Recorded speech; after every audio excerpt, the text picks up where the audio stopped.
The Indian workers never got to put their finishing touches on the castle. In 1926, while on a trip to Portugal to collect the elevator intended for the castle, William Kelly Smith passed away suddenly of pneumonia. Distraught, his family sold off all their lands and returned back to England, leaving the castle incomplete. Despite the fact, the castle's exotic architectural influences survived and continue to fascinate many today. You have the Mughal, the British, and the Muslim as well.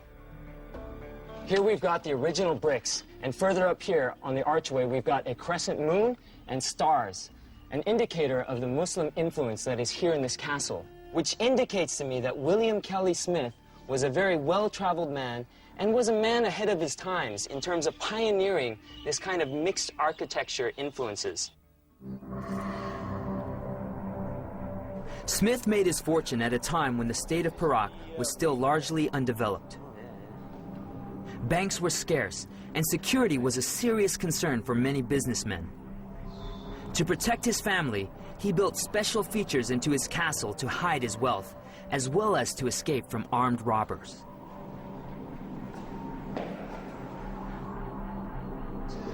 So we've got a spiraling staircase that goes down through here, and it looks like this connects to another room over here.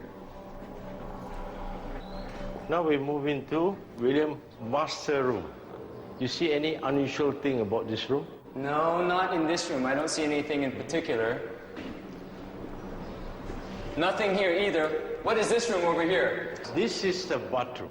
I've got a feeling right over here we're going to find something quite incredible. Yup, here we've got a spiral staircase leading out to the yard.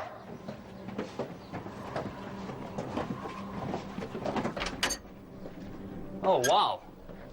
This is the way we came into the castle. Yeah. Now, typically, a lot of English castles have dungeons. Does this one have something like that? Yes.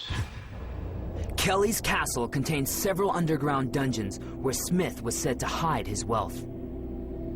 It is rumored that a series of 4 tunnels also run beneath the castle, connecting it to its surrounding estates.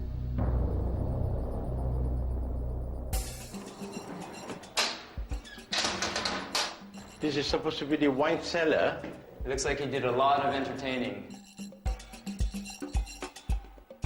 Oh, right over here. This would have been the entrance into the dungeon, right? But it's obviously sealed off today. I mean, if I want to explore the dungeons, how do I get down there? Well, there are another entrance that you might be able to peep inside.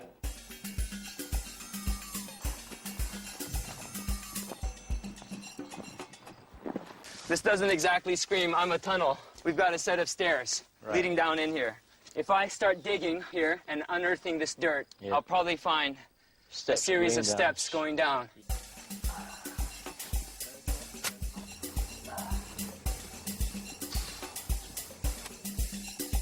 I've got one stair right here, uncovered.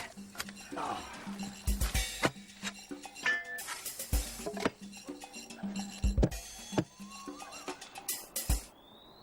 Initially, I thought that as I was digging, I would uncover step after step, kind of descending downward. But after I cleared out one full step, I found that there was actually a much larger space. I would say a 1 meter span or 3 feet going across like a platform. So I've cleared out the area, and I discovered a perfectly 6-inch diameter circle. I suspect that underneath this platform would be a trail, possibly leading to some of the other connecting tunnels. If local folklore is right, this opening could even be the doorway to a tunnel that leads to an old Indian temple William Kelly Smith built for his workers.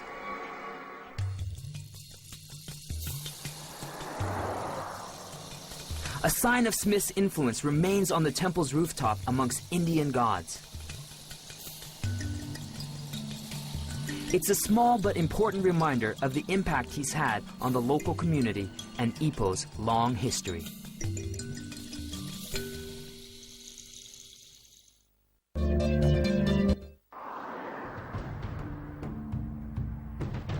Having checked out some incredible hidden cities from Malaysia's colonial and World War II eras, I get an unexpected lead to a recent archaeological dig into the country's prehistoric history. And it lies in Bujang Valley in the state of Kedah. Malaysia first made archaeological headlines in 1991 with the discovery of the Perak Man, the oldest and the most complete human skeleton ever found in Peninsular Malaysia, dating back over 11,000 years. Barely 18 years later, they are at the forefront of another breakthrough. Kedah's Bujang Valley may be home to one of Southeast Asia's earliest inhabitants to practice iron smelting. In 2009, a team of archaeologists unearthed an exciting discovery. They found remnants of an ancient civilization dating as far back as almost 2,000 years, lurking within this valley. And right now, I'm about to find out more.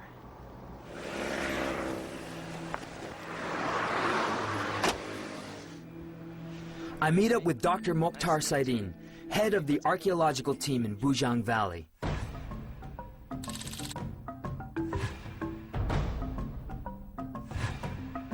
Dr. Mokhtar and his team first did a landscape survey over the valley in 2006 that yielded 97 possible dig locations.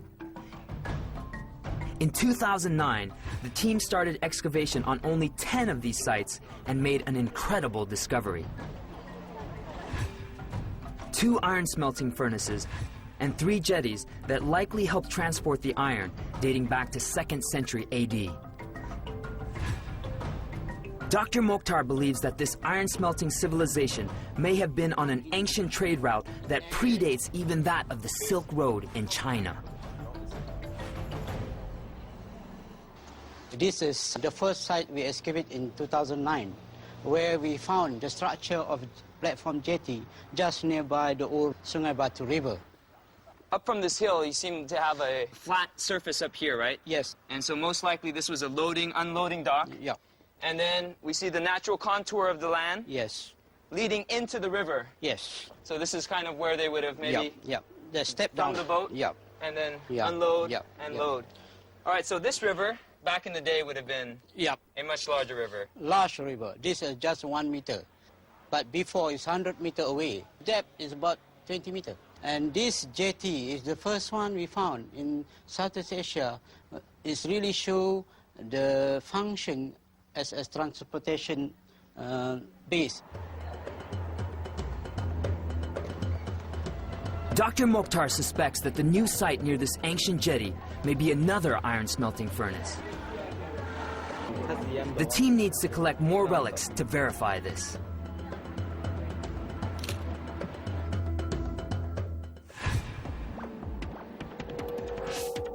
Just like crime scene investigators, scientists use cutting-edge techniques to analyze the relics closely. The man who makes the final call on whether the latest site is really an iron smelting furnace is Dr. Stephen Chia from the University Science Malaysia Research Lab. Now, normally members of the public aren't allowed into here for security reasons, but we've been granted special access to check out the process.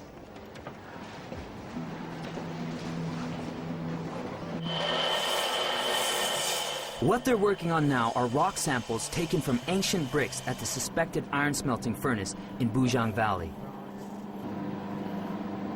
They find that the samples contain sand, an important clue. It was common practice to introduce sand into bricks to create structures that will not crumble under intense heat, as is the case in iron smelting. But this result alone is not enough. Dr. Chia conducts another test just to be sure. This time, he studies the type of iron deposit unearthed from the site. These are some of the results. It seems to be good quality iron that they're using at the site. So, with this information, Dr. Stephen, what can you infer from this data about the society or the civilization that was found there? This seems to indicate that they were actually smelting the iron at the site. The majority of the blocks of iron that were found have been traded to the traders that came in exchange for ceramics or other stuff that they brought.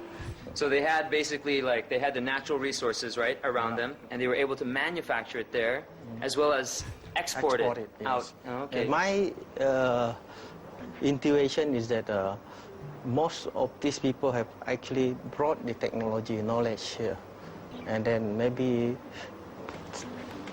use the local labor forces to work on the iron using the technology that they know. Being at the site and here at the lab has really impressed upon me how archaeologists are just like detectives, piecing together the clues they have to form a larger picture.